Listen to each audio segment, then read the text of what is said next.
2014 से पहले जैसे कहते थे कि देश आजाद, कि हम लोग जंगल में थे क्या, केले के कपड़े पहनते थे, केले के पत्ते के आदिवासी थे क्या?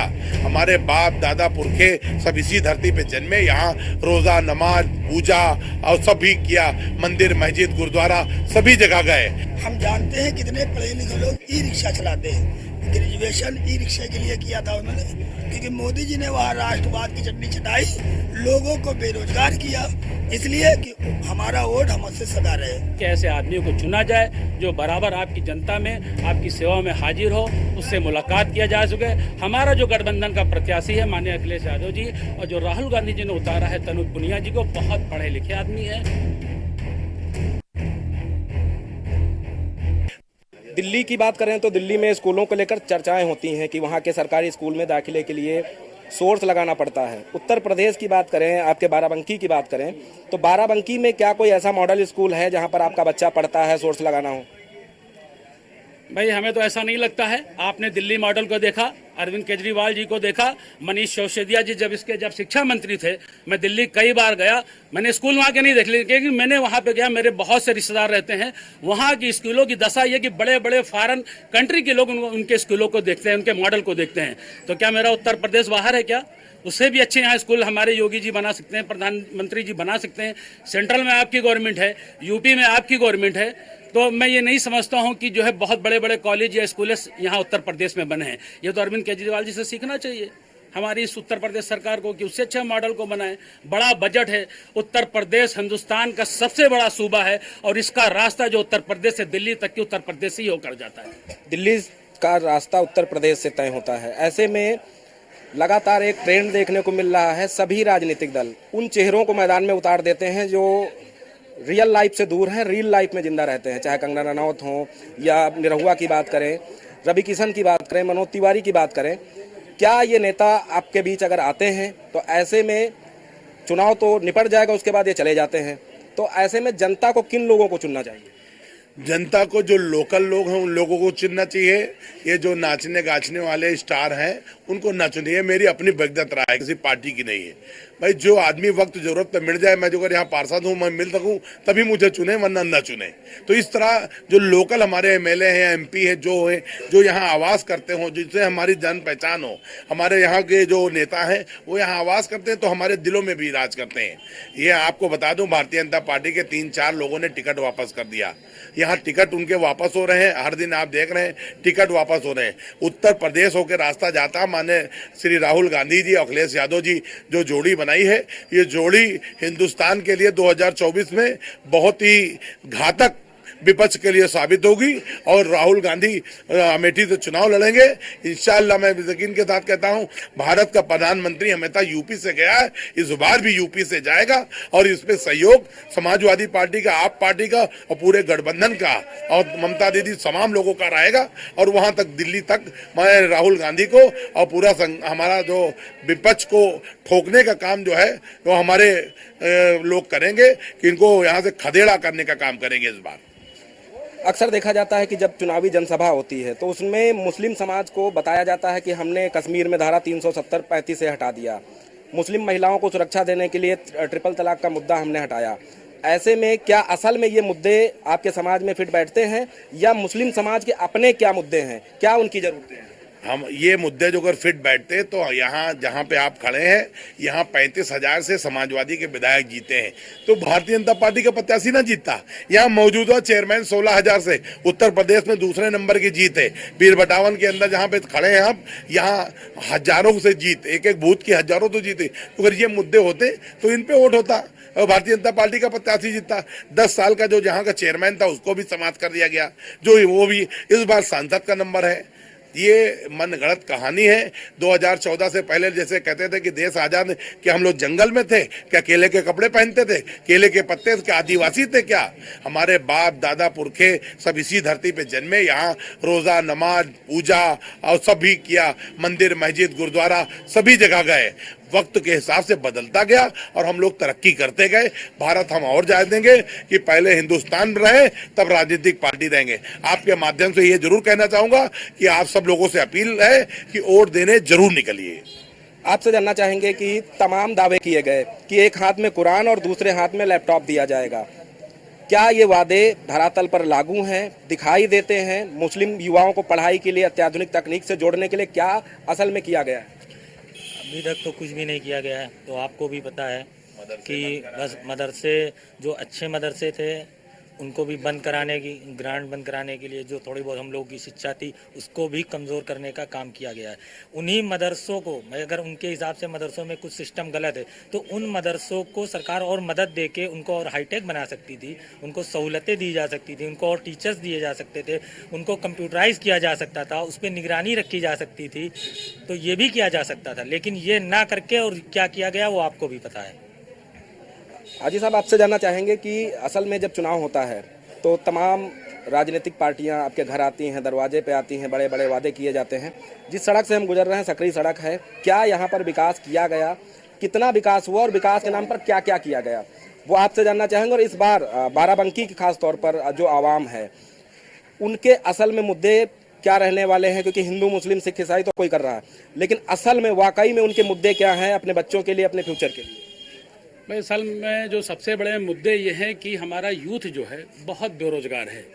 कैसे बड़ी बड़ी फैक्ट्रियां लगाई जाएं, कैसे बड़ी बड़ी कंपनियां लगाई जाएं जिससे हमारा यूथ जो है, जो आज लड़का 18 साल 20 साल का है, बेरोजगार है। आप देखिए ई रिक्शा चला रहा है।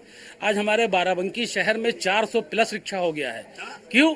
इसलिए क्यों, मतलब वो बेरोजगार है। आप ये देखिए कि हमारा इंटर और जो है जो हमारा ग्रेजुएशन लड़का यूथ का है वो बेचारा फोन पे पीसीओ पे चला रहा है, कम 2-3 हज़ार रुपये नौकरी कर रहा है। तो जो हमारा असल मुद्दा है, जो माननीय मोदी जी ने कहा था कि हम 2 करोड़ लोगों को नौकरियां देंगे, 15 लाख खाते में आएगा, काला धन वापस लाएंगे, ये बहुत ज्वलनशील मुद्दे हैं। कोई एक काम धरातल पे हुआ हो तो बताइए। और एक सवाल आपने अभी कहा, उससे पहले मनोज तिवारी और रवि किशन जी के बारे में मैं अभी बता दूं, अभी मेरठ का जो इलेक्शन हुआ है, जो श्री रामायण में राम जी का जो रोल अदा किया, मुझे पुराना गोविल जी पूरा नाम नहीं याद आ रहा है, आप यकीन मानिए शाम को वोट हुआ है और रात में उनकी फ्लाइट मुंबई की थी, उनकी ड्रेस चेन थी, जो भारतीय जनता पार्टी का फटका पड़ा था वो चेन था, कुर्ता पैजामा चेन था। इसी तरह हेमा मालिनी जी का हाल मथुरा से है, आपका रवि किशन जी का यही हाल है, आपका मनोज तिवारी जी का यही हाल है। तो आप जनता की मुद्दों पे कब आओगे? हमें गैस फ्री मिल रही है, हमें हमारा जो कनेक्शन फ्री है, हमारा फोन फ्री है, हमारा पेट्रोल फ्री है, हमारा राशन फ्री है, 75,000 रुपये महीना हमको हर सांसद को मिलता है, 36 हवाई जहाज की सेवाएं फ्री मिलती है।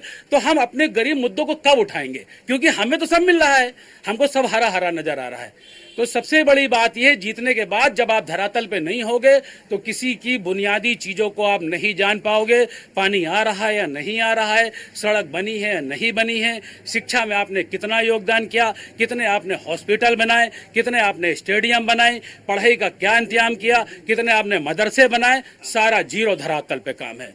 तो हम ये चाहते हैं कि ऐसे आदमियों को चुना जाए जो बराबर आपकी जनता में, आपकी सेवा में हाजिर हो, उससे मुलाकात किया जा सके।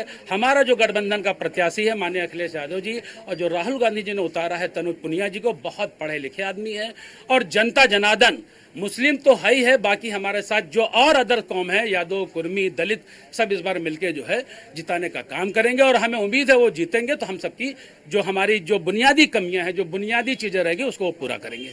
आपसे सवाल लेते हैं कि आरोप ये भी लगते हैं कि इससे पहले भी उत्तर प्रदेश में राहुल गांधी और अखिलेश यादव का गठबंधन हुआ, मायावती अखिलेश यादव का गठबंधन हुआ, वो नहीं टिका। भाषणों में ये भी कहा जा रहा है कि इस बार भी नहीं टिकेगा। लेकिन इंडिया गठबंधन कितनी मजबूती के साथ उत्तर प्रदेश में और बाराबंकी में लड़ रहा है? देखिए, बहुत मजबूती के साथ इंडिया गठबंधन पूरे भारत में लड़ रहा है। और हम बीजेपी वालों की तरफ फेंक तो बताएंगे नहीं कि मुंह में आया बग दिया 400 पार 1100 पार, लेकिन सरकार बनाने जा रहा है इंडिया गठबंधन, क्योंकि इन्होंने राष्ट्रवाद की चटनी चटा के जो महंगाई की है वो सब जानते हैं। अब हमारे उत्तर प्रदेश में सबसे ज़्यादा महंगी बिजली है। क्यों? हम दूसरी दुनिया में हैं, दूसरे देश में हैं, दूसरी जगह तो फ्री है, दिल्ली में क्यों फ्री है या और कहीं सस्ती क्यों है? हमारे उत्तर प्रदेश में सबसे ज्यादा महंगी है, आप लोग सब जानते हैं। ये मीडिया का भी फर्ज है, कम से कम उनसे सवाल पूछिए कि उत्तर प्रदेश में क्यों ज्यादा है, वहाँ क्यों फ्री है, वहाँ कहाँ से वो पैसे लाते हैं। इसलिए राष्ट्रवाद की चटनी लोगों ने चाट चाट के जबान काली कर ली है। अब सब जान चुके हैं इंडिया गठबंधन बहुत मजबूती के साथ इस चुनाव में सरकार बनाने जा रही है और इनको मुंह तोड़ जवाब भी मिलेगा कि महंगाई का, बेरोजगारी का जो आलम, जो सितम है। हाजी साहब थोड़ा कम रह गए। 4000 ई रिक्शा इस क्षेत्र में है, बाराबंकी क्षेत्र में, और उसमें से 2000 जो पढ़े लिखे युवा है, ग्रेजुएट, वो रिक्शा चला रहे हैं, ई रिक्शा। उसका ऐड भी आता है, इसी वजह से आता है। हम भी ई रिक्शा चलाते हैं। हम जानते हैं कितने पढ़े लिखे लोग ई रिक्शा चलाते हैं। ग्रेजुएशन ई रिक्शा के लिए किया था उन्होंने, क्योंकि मोदी जी ने वहाँ राष्ट्रवाद की चटनी चटाई, लोगों को बेरोजगार किया, इसलिए कि हमारा वोट हमसे सदा रहे। पट्टा डाल दो, मोदी मोदी, और सिलेंडर 1100, पेट्रोल 100 और बिजली 8 रुपये यूनिट, सब चलती रहेगी, कोई सवाल पूछने वाला है नहीं। मीडिया अब बिकी है या उनके साथ है पता नहीं, लेकिन वो तो मेन मुद्दे वो उठाती ही नहीं है। किसानों की बात करती है सरकार की आय दोगुनी कर दी। अमूमन यहाँ पर तमाम लोग जो हैं उनके माँ बाप किसान होंगे या वो किसान हैं। ऐसे में किसानों को के जो मुद्दे थे कितना अमल में लेके आए हैं लोग? आप पूरे उत्तर प्रदेश में, पूरे हिंदुस्तान में देख लीजिए, महाराष्ट्र जो किसानों का बहुल इलाका है, आज की डेट में सबसे ज़्यादा अगर आत्महत्या कर रहा, सुसाइड कर रहा है, तो महाराष्ट्र हमारे हिंदुस्तान का अंग है और इसी हिंदुस्तान का एक सूबा है। सबसे ज़्यादा अगर ये किसान की दुगनी आय हो, आप एमएसपी रेट देख लीजिए, आप कह रहे हैं कि देंगे, आज जो खाद 50 किलो की आती थी उसी को शायद 40 से 45 किलो कर देगा पूरा। तो आप आय दुगनी कहाँ से कर रहे हैं? किसानों के आप देख लीजिए कितने किसान यूनियन हैं। इससे पहले जो भी हमारा वक्त बीत गया, कितने मुद्दे थे जिसमें आपके टिकैत साहब और बड़े बड़े लीडर जो किसान यूनियन के थे वो बैठे हुए थे इतने, और आपके देख लीजिए कितना किसान रौंदा गया, कितनी वो हुई। लेकिन वो जब ये इलेक्शन आता है, जब हमें वोट चाहिए, तो उनको किसानों के मुद्दे नज़र आते हैं, उनकी आय दुगनी नज़र आती है, उनको हम ये कर देंगे, उनका एमएसपी रेट बढ़ा देंगे। लेकिन ये सब धरातल पे नहीं होता है, ये सब कागज पे होता है। वोट खत्म हो जाने के बाद शायद ही मुश्किल से हमारा नेता या सांसद हमको यहाँ पे मिलता हो। आपसे जानना चाहेंगे, लगातार दावे किए जाते हैं कि हम जो है ऐसे प्रत्याशी को मैदान में उतारते हैं जिनका कॉलर वाइट है, मतलब कोई मुकदमा नहीं है, माफिया नहीं है। क्या लगता है उत्तर प्रदेश में इस बार क्या माहौल है, जो दावे किए जा रहे हैं कि हम माफियाओं को अपनी पार्टी में शामिल नहीं करते? भाई पूरे राजा भैया से लगे नंजय भाई, सभी लोग, ऐसा कोई आदमी नहीं, चाहे 151 का मुकदमा हो, ये कोई मुकदमे तो पुलिस लिखती है, पुलिस अपराधी बनाती है, ये तो पुलिस का काम है। ये सभी के ऊपर है, कोई एक जात धर्म विशेष नहीं, सभी लोग। मुकदमे तो जो नेतागिरी करेगा मुकदमे उसके ऊपर होने हैं। जब जनता की आवाज उठाएगा पुलिस मुकदमा लिख देगी, ये कोई वो नहीं है। हर पार्टी के अंदर जिनके ऊपर मुकदमे 100-100, 50-50, 20-20, 10-10 हैं, सब कहीं है। ऐसा कोई पार्टी छूटी नहीं है जिसके अंदर ऐसे नहीं है। आप देख लीजिए, टेनी ने गाड़ी चढ़ा दी किसानों के ऊपर, वो भारतीय जनता पार्टी में मंत्री बने बैठे हैं। 500 किसानों की हत्या कर दी दिल्ली के अंदर, 600 किसानों की, वो मंत्री बने बैठे हैं। ये कहां तक देख लेंगे? भारतीय जनता पार्टी से ढिंढोरा पीट रही है राम के नाम पर। जब तक उनको चूतिया बनाना बना लिया। अब राम वाले भी जाग गए हैं, अल्लाह वाले भी जाग गए हैं, और वाहे गुरु वाले भी जाग गए हैं। सब जाग करके इन 2 गुजरातियों को गुजरात भेजने का काम कर चुके हैं। आने वाले समय पे आपको बता रहे हैं, एनडीए गठबंधन की सरकार बनेगी। और ये लोगों, ईडी सीडी और मीडिया वालों से अपील है कि सच दिखाएं, नहीं गो बैक का नारा जगह जगह पे लगने लगा है। अपना चैनल बचाएं और आगे अपना मान सम्मान बचाएं। महिला सुरक्षा की बात ये है कि हमारे क्षेत्र के जो पूर्व सांसद साहब का वीडियो वायरल हुआ, एक ये रंगीले, दूसरे देवगौड़ा के पोते, 3900 वीडियो उनके वायरल हुए, 3900 वीडियो। बीजेपी के साथी हैं वो। महिला सुरक्षा के नाम पे जो बताते हैं, किस मुंह से बताएंगे? वो बीजेपी के ही क्यों आते हैं? बताते हैं महिला सुरक्षित है। अरे हम लोग की वजह से महिला सुरक्षित है। हम अपनी बहन बेटियों की सुरक्षा करते हैं अपने क्षेत्र में, अपने बीजेपी वाले करते हैं। इनके यहाँ जो चला जाता है उनको तो वीडियो बन जाता है, आपने देखा होगा। अभी हम झूठ बोल रहे हैं तो बताइए, आप लोगों को पता होगा देवगौड़ा के पोते से फरार हैं, सब भाग गए। यहाँ आपके सांसद का जब वीडियो वायरल हुआ यहाँ से, तो उन्होंने दावा किया कि एडिट कर दिया गया। जनता सच जानती है, जनता क्या कुछ कहना चाहती है?